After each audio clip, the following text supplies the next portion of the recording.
Hello and welcome to the Week 18 edition of our Futures podcast. Here it is, Matt Brown. It is Stephen Andress. And yeah, I know it's Week 18. Maybe you're not hitting in a bunch of futures bets here in Week 18, but we're at least going to update you on the market, see any moves that have come about, and maybe even, hey, maybe there's something you want to throw into your account that we can kind of run through here. There are some games in Week 18 with very big implications. There are some games that don't mean anything. So we will try to make sense of all of that and see if we can't put something in the account here, Stephen. It is a wonky betting week in general. Of course, this is a preview way earlier than our Megapod, but Stephen, I can tell you Megapod's going to be wonky this week. Everything about this week is a little bit wonky. We just get news coming through as we hit record button on here. Jeff Driscoll is going to be starting for the Browns this week, so they are going to be sitting all of their guys, and so it is a lot of trying to guess not only if we're going to get the information in time to make a good bet and a bet that makes sense from a price standpoint, but also just how truthful all of these coaches are going to be, because they might say, hey, we're going to play our starters. That could mean a half. That could mean a series, so it's like all these things where we're kind of having to try to just read tea leaves. Absolutely. I'm using the odds to kind of help me navigate what I think the seeding will be for wildcard weekend. That is kind of helping me decide if I want to take some long shots, whether it's conference or Super Bowl futures. Matt, there's also a couple of award markets that have piqued my interest here, even though there's only 1 week left to go. Maybe we can get into those as well. But, I will say that there's at least one team in each conference that I think the price is right to kind of roll the dice on here. Yeah, so let's go ahead and we'll just start over in the awards market. MVP has now moved to unbettable. It is Lamar Jackson by a landslide. I don't necessarily agree with this massive of a move, Stephen, but that being said, with the way that the last couple of weeks have played out, it just kind of is what it is. Lamar's going to win it. I don't think Purdy should have been as punished as he was for one bad game, but that's just my personal opinion. He falls all the way to 30-1. Dak is 18-1. It looks like you and I are going to be holding second and third place tickets in this thing. I said the only guy I was naked to was Lamar Jackson, and Lamar Jackson's going to take it home, so I'm going to lose money on this thing. Yeah, the perfect storm kind of happened last week, right? We both thought maybe Tua or Josh Allen could give him a run for his money, but Tua lost, so he gets eliminated, and Josh Allen's had back-to-back just not very impressive statistical games. So despite the wins, he didn't do anything because they've become the most run-heavy team in the NFL. So, yeah, really nothing to talk about here. Lamar's not going to play this week. His case is done. I don't know. Maybe the voting can get closer if Dak Prescott goes scorched earth against Washington, but I think this is a wrap. Offensive Player of the Year, Christian McCaffrey is minus 300. Tyreek Hill plus 175. I'm only going to bring up those two guys because those are the only two guys that are in play here. The interesting part about this one is McCaffrey gets nicked up last week, and so even if the 49ers do play any starters this week, Stephen, McCaffrey's not going to go. And Tyreek Hill, obviously, in a very, very, very big game that is for the division. I don't know if this one is a wrap, because if Tyreek goes nuts, if he goes for 220 and 2 touchdowns or something, I think there could be at least an interesting angle to this voting. Yeah, but in that case, Matt, wouldn't you just be wiser to take a same game parlay on Tyreek Hill alts to just cash that if that's going to wind up being the case, instead of having that happen and then still sweating the voting on the award? So that's kind of the way I would think about it. In terms of Christian McCaffrey, do I think he's unbeatable? No, not necessarily. I mean, you go back last year and you go back less than a year ago, and we had an example of a running back with 2,000 total yards not win Offensive Player of the Year in Josh Jacobs. That's what Christian McCaffrey is this year. Granted, he does have 20-plus touchdowns as well. I'll just tell you where I'm at with this. I'm holding a fat CeeDee Lamb 75-1 ticket. I'm just hoping that somebody can do something here the last week of the season. CeeDee Lamb is, 60 yards behind Tyreek Hill at this point. Maybe he catches Tyreek Hill for the league lead in receiving yards. That would kill any chance of Tyreek Hill winning the award. and then maybe I can transfer some of that equity if you all out there are holding a big number on one of these other guys. The goal for me is just to be able to have one of these receivers do well enough this week to then take some of my potential profit and transfer it on to a better price on Christian McCaffrey. So that's kind of where I'm at here. I do think McCaffrey is the most likely winner. And if they both dud out, then McCaffrey's price is only going to go steeper, and that's just unfortunate. He's like minus 5,000 if that happens. But I think the easier way to go. Listen, it's 175 for Tyreek Hill to win Offensive Player of the Year. It's plus 140 on the money line for the Dolphins to beat the Bills. They're not going to. He's not going to get it if they lose to the Bills in this game, and so when it all comes down to it, like. You can just play Dolphins money line, and you're costing yourself a few pennies, I guess, but you don't have to worry about voters at that point. You don't have to worry about how things play out. You're just betting a single outcome as opposed to people writing in a ballot who may or may not have agendas and may or may not have their minds made up already heading into Week 18 and things like that. So, again, there's plus 140s out there for Miami on the money line. I think that's the way I would go. Yeah, that makes sense to me as well. Like, there's going to be even other awards like Rookie of the Year. There's going to be scenarios where we talk about that as well, where just the game outcome might be the better bet than having to wait until the night before the Super Bowl to see if one of these award bets cashes at this point. So, Defensive Player of the Year: Myles Garrett, Micah Parsons, and T.J. Watt. Garrett is your favorite at minus 240, Parsons at plus 250, and Watt at plus 380. Here's the thing with this one, Steven. It's basically the same thing as Offensive Player of the Year. Garrett's not going to play, and so Parsons and Watt playing in very important games for both of their teams.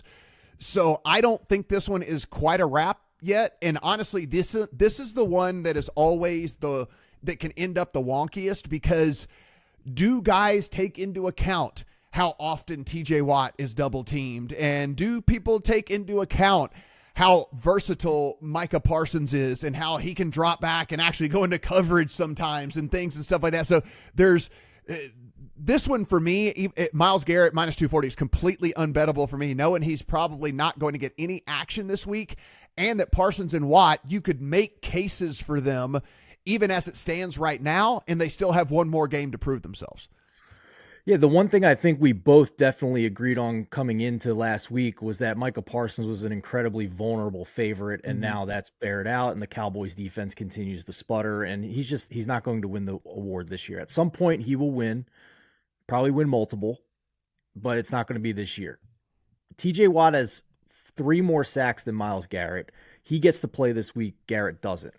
But he gets to play this week in an island game too. True. Yeah. That's another thing. On the surface, based on what we know about other awards in the NFL, that makes sense. That if his margin is that big in sacks, that might make sense. But Matt, there's just something with the Defensive Player of the Year award in the NFL that to me is almost like it's about cachet almost. I'm not sure the counting stats matter at the end of the day more than anything else here. And it almost seems like Kevin Stefanski has come out and tried to make a campaign that the advanced metrics are telling you that Myles Garrett is the best edge defender here, because it's not, and he said it's not all about sacks. So there's certainly a concerted effort from Stefanski and others to make it clear that Myles Garrett has been the dominant defensive player in the league this year, even though he is 3 sacks behind TJ Watt. And frankly, I think that's why you see him as big of a favorite as he is.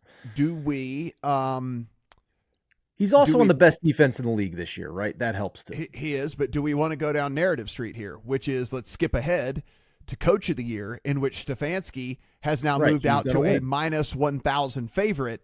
And are these voters going to be hesitant to give 2 awards to the same team, right? And especially an award where you would not be – people would not throw things at you and curse you out on Twitter if you gave it to TJ Watt, or even if Micah Parsons has a massive game on, whatever, say he has a 3.5 sack game or something this week or whatever it might, no one's going to lose their minds if you did give it to Watt or Parsons, because as you said, you're kind of just picking nits at this point, right? As to who's the best. So I don't know. I always take into account that these people are human, and they go, okay, well, there's a Browns award for Coach of the Year, so let's give one for this, and let's give one for this, and I don't know. I don't think it's the way it should be. I just think it's the way that people's brains work sometimes. I might even argue, will they go as far as giving 3? Because if there's enough voters to not give it to DeMar Hamlin for comeback player of the year, it seems like Flacco is the guy that's going to win if it's not DeMar Hamlin. So that would potentially be 3 awards for the Cleveland Browns here, which, would be unprecedented in my time covering these awards and the bets and the odds for it. So,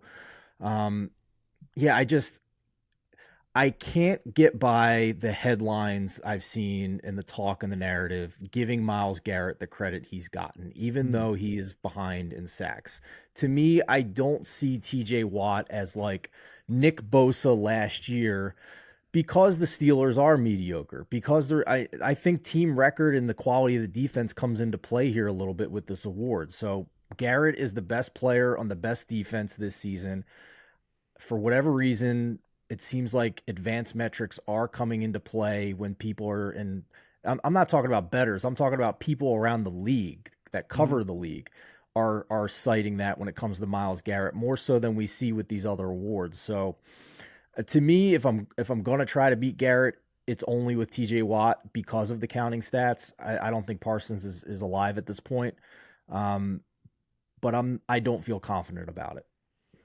Yeah, so I'm trying to look here and just see where we might be on the Rams standpoint here, but it doesn't look like there's been any news. Of course, Rams out on the West Coast, so that's not going to. The reason I say this, Stephen, is because we go to Offensive Rookie of the Year. C.J. Stroud is your overwhelming favorite at minus 1,200. Puka Nacua sitting there at plus 450. I think there's a chance Puka Nacua doesn't play this week, and so if that's the case, then this is a wrap on C.J. Stroud, and I would say don't even waste your even pizza money on Puka Nacua because so the Rams are going to be either 6th or 7th no matter what. So and I don't know if it really matters to them which one it is because you don't know who's going to be the 2 seed. So it doesn't really matter. You're not like putting yourself in a position at this juncture to try to set yourself up to play a certain team or anything like that. And so with that all said and done, I think it's Stroud. I don't even think Puka is worth even like a pizza money bet right now. I would agree with that. I'll kind of give my perspective here from my personal position. I know a lot of our listeners and viewers and our members in our Discord channel are probably in similar spots. And then I'll give my perspective if I was just coming in cold to this market right now. Let's start with the latter, cold into the market. The only way Puka Nacua has any chance is if CJ Stroud loses to the Indianapolis Colts and doesn't make the playoffs. So that, and he has to look terrible because they want to give it to a quarterback anyway. He has to look terrible in doing it. Yeah, that's step one for even having a remote chance for Puka Nacua. So, if that's the case, rather than betting Nacua, don't I just want to bet Colts money line and just take the money and then call it a day? I mean, we're basically getting even money on that. So, as far as previous positions, I know a lot of people may be in similar spots here. I have CJ Stroud basically when he was even money. I decided, okay, I'm going to take his equity, try and get a long shot here. So if Stroud wins, I'm just going to break even on this award. If Nacua wins, I win a lot. So for me, I also have Texans to make the playoffs at a pretty decent number here. So if the Texans win this game, Stroud probably wins Rookie of the Year, and I cash my Texans to make the playoffs bets. If they lose, good chance I have Nacua live to win this award, but at the very least, this price is going to get a lot shorter before the award is announced and before they take it off the board. So if I'm holding Nacua, and there's nothing really I can do right now if I don't have Stroud. So if you're holding Nacua, what I would say is if the Texans lose to the Colts, see what the price is, and then decide how much of your potential profit on Nacua you want to sacrifice and buy into Stroud. Because I do think Stroud maybe drops to like maybe minus 200 if the Texans lose here and Nacua breaks the record. Now, again, Matt, we don't know if Nacua is going to play. I actually suspect they will play in this game because I do think there is value for them getting the 6th seed instead of the 7th seed, which they can lock up with a win and go to Detroit instead of Dallas in the first round. So, well, again, these are assumptions. Things still have to play out. Dallas still has to win and whatever. And all that. I mean, I understand their favor, but it's they won't know But if you guys see headlines that McVay says he's not going to play them for the full game, then that changes everything. Nakua's got no shot. So yeah, I don't know. Yeah, and we still don't know what the 49ers are going to do currently. Like True. that has not come out whether they're going to. Latest I've heard is like maybe a quarter. Maybe they've played their starters for a quarter. Shanahan said things like, theoretically we could bench all our starters, but we still have to field a 53-man active roster and have players on the field. So yeah, and I mean a player doesn't make this decision or whatever. But Deebo Samuel was on a little talk show this morning, and he said he expects to play. So again, I think they play for like a quarter, maybe. That's kind of what I think they're taking it like a preseason game. So pretty interesting market all around when it comes to all of that. Currently, Rams are 3.5-point dogs in that game to the San Francisco 49ers. Defensive Rookie of the Year, it's been Jalen Carter all year long. He is minus 330. Will Anderson is plus 275, the only person that would have a chance to catch him. And I just looked, and Will Anderson was a DNP today. So, again, I don't know if he's even going to play this weekend, and if he does, how good he would be doing so. Not worth it to me, because just the juice isn't worth the squeeze. Like you're only getting plus 275 on a guy that may or may not even play this week. So I'm not going that direction. So I'm going to disagree with you on this one. I do think Jalen Carter is very vulnerable here. He's really been quiet, hasn't done much of anything in some time. The Eagles defense has been putrid. They've been horrendous. I think Will Anderson is the most likely guy to upset him. I'm not surprised that he's DMP, Matt. He did have 2 sacks last week. To my knowledge, he hasn't suffered a setback, but they're only putting him in obvious passing downs. He only played 12 snaps last week. He got 2 sacks on those 12 snaps, but he has 1 sack more than Jalen Carter at this point. He's going to have the opportunity to get more in a huge high leverage island game for him to show off and maybe get some more attention in this game. But I'm at least going to throw out another long shot here, because the Los Angeles Rams are creating a steady campaign on their defensive rookie Kobe Turner, which nobody knew existed. Nobody knew who this guy was until this week, but they are trying to mount a campaign with comparisons to what he's doing this year with what Aaron Donald did as a rookie. He currently leads the NFL in sacks among all rookies. He has 2 more than Will Anderson. He has 3 more than Jalen Carter. In terms of comparing him straight to Jalen Carter, he has more sacks, pressures, run stops, and tackles for loss than Carter.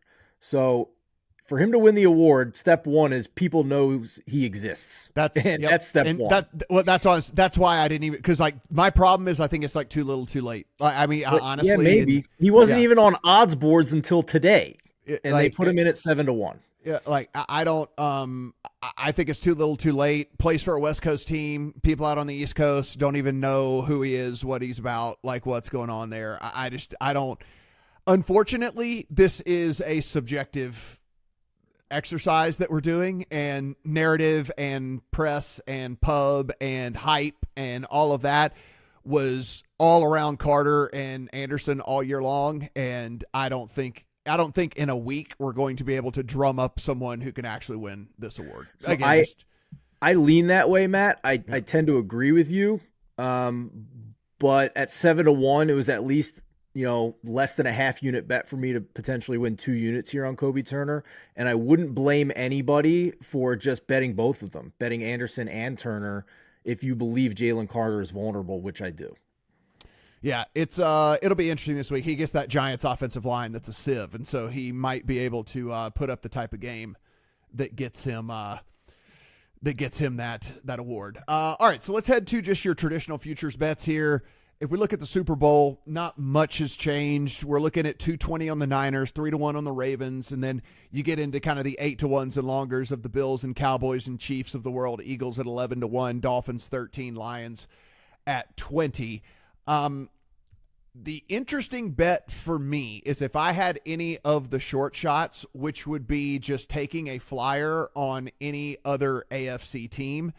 And if that were be the case, like let's say I was holding a fat Bills ticket, which I'm actually holding a fat Bills AFC ticket, at 16-1. I think a sprinkle on the Browns isn't the craziest thing in the world. With a defense that shows up pretty much every single week, with an offense that, fairly one-dimensional, but so far that one dimension has worked, and you've got two really good receivers in Cooper and in Njoku. You've seen more kind of come along as Flacco took over as well.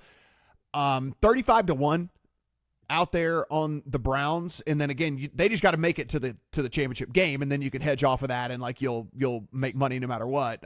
So you're not having to have them actually win the Super Bowl, Steven. It's just you just need them to get there. If you're holding a 35-1, I think the AFC is pretty vulnerable. I fear what the Ravens, as good as they've looked, I fear what they have to do if they were down 10 points in a game. I do wonder what would happen if they had to come back from double digits, and so. They might never have to, and who knows? Maybe they just roll right on through, and that never comes to fruition. But I do wonder what that would look like, and I think that the Browns are at least an interesting shot here.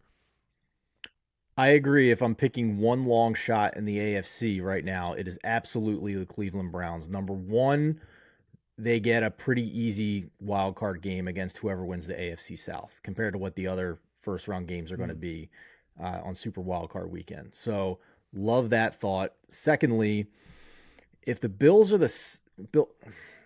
Bills can't be the 6th seed. The Dolphins would be the 6th seed in all likelihood if odds hold here and the Bills win the division and get to the 2 seed.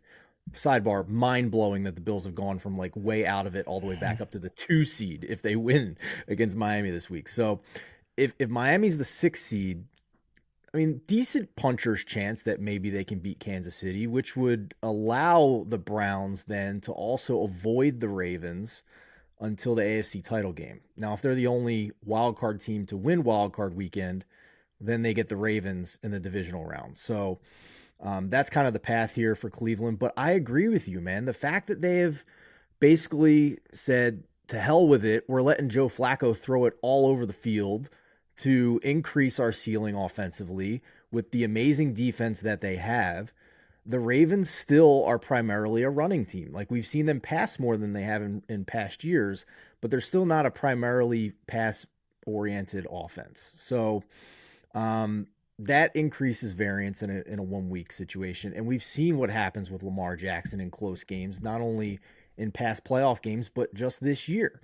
So yeah, on the AFC side, that's absolutely who I would look at. And I'm curious if you think the Bills, despite the fact that they're basically the darlings of the betting market right now, top 3 across consensus ratings, despite the fact that they've clawed their way back to this point, the way that Buffalo is playing has me very skeptical about them, even in the making the playoffs at this point. Yeah, and I mean, I understand they're favorites. They're not big favorites, and I mean, there's a scenario if you're betting them at 8-1 to win the Super Bowl that they don't even make the playoffs.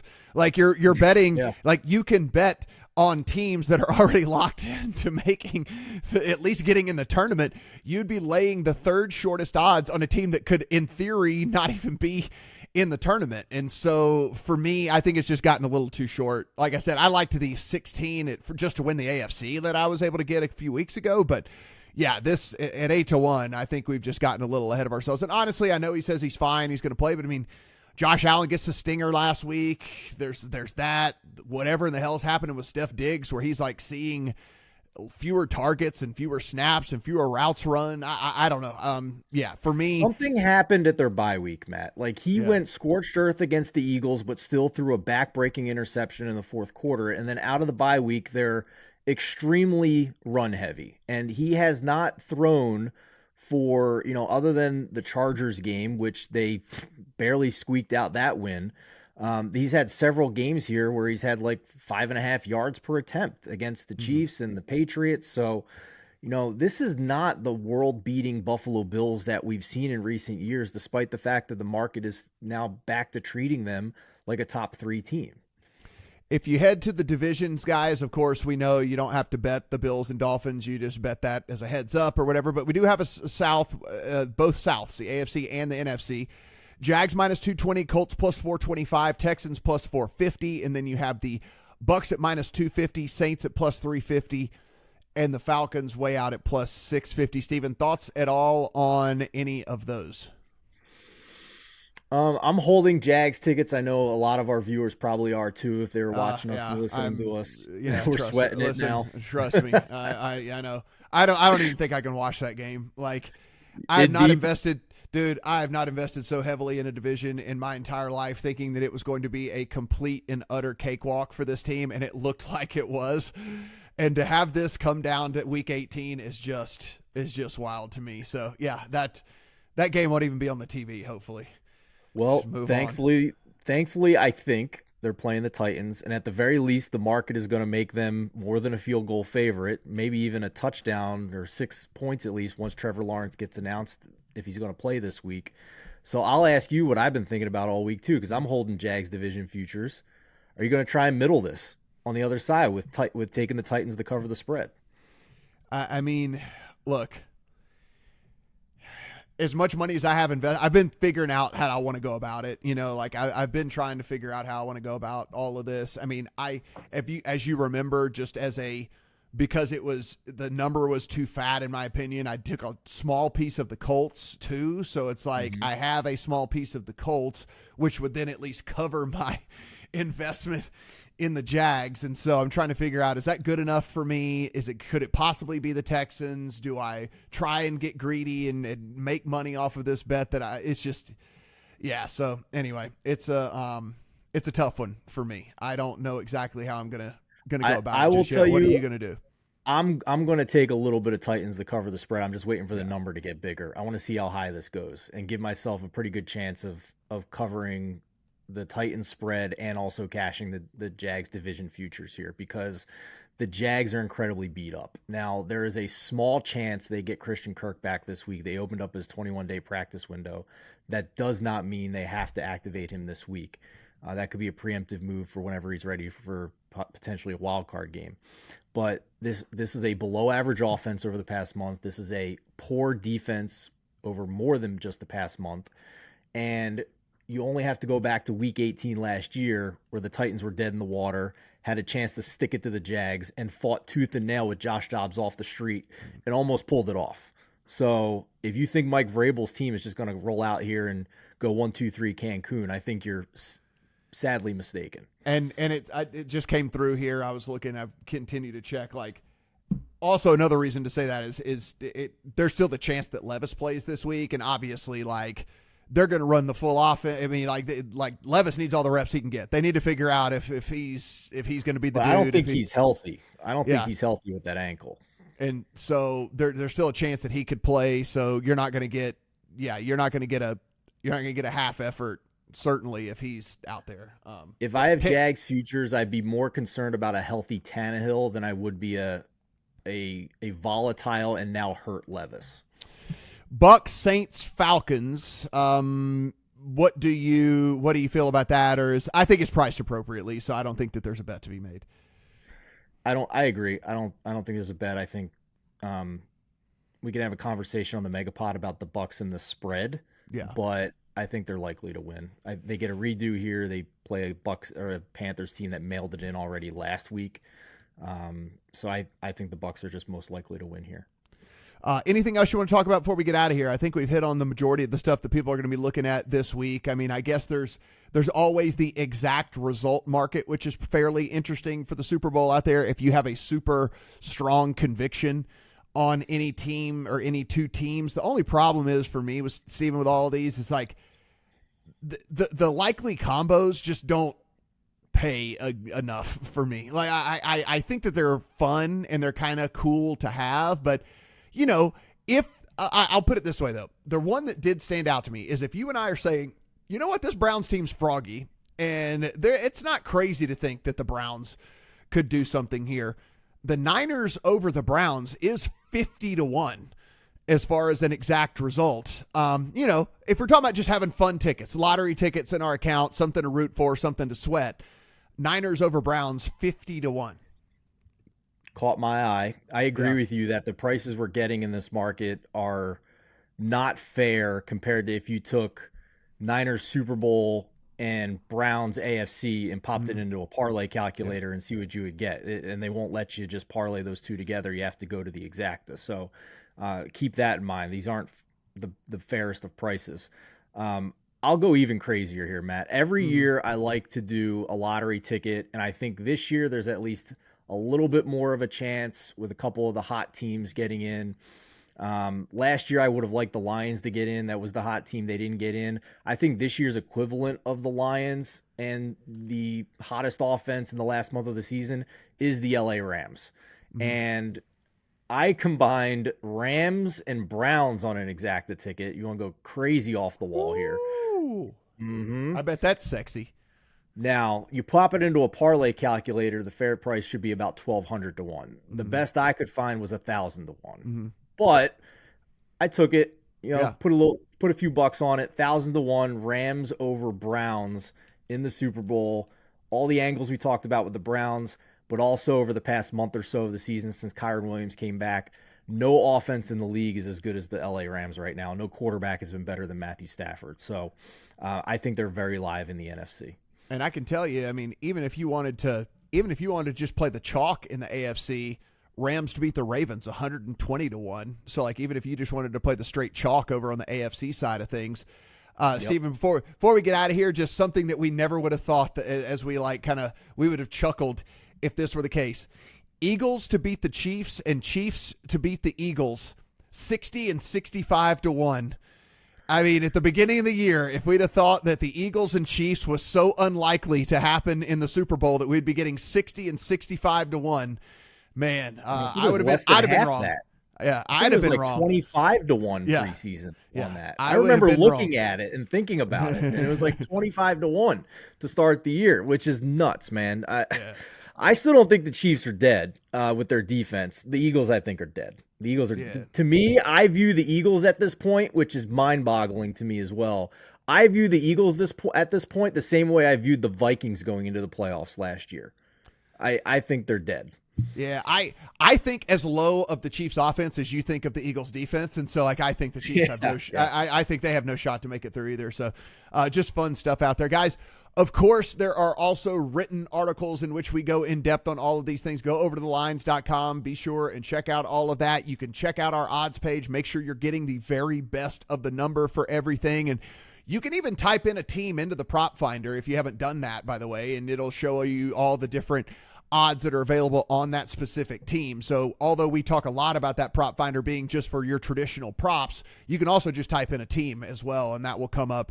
And it doesn't have to be an individual player, something that I've used a ton, and you should be using it out there as well. Steven, Megapod coming at the end of the week. Guys, of course, we'll be with you all the way through the Super Bowl. We'll continue to talk through each and every one of these games and give you breakdowns on everything. Hopefully, pretty good NFL season for us at the Megapod. So hopefully you guys were able to make some of that money there along the way with us. For Steven, I'm Matt. Good luck on all your futures bets.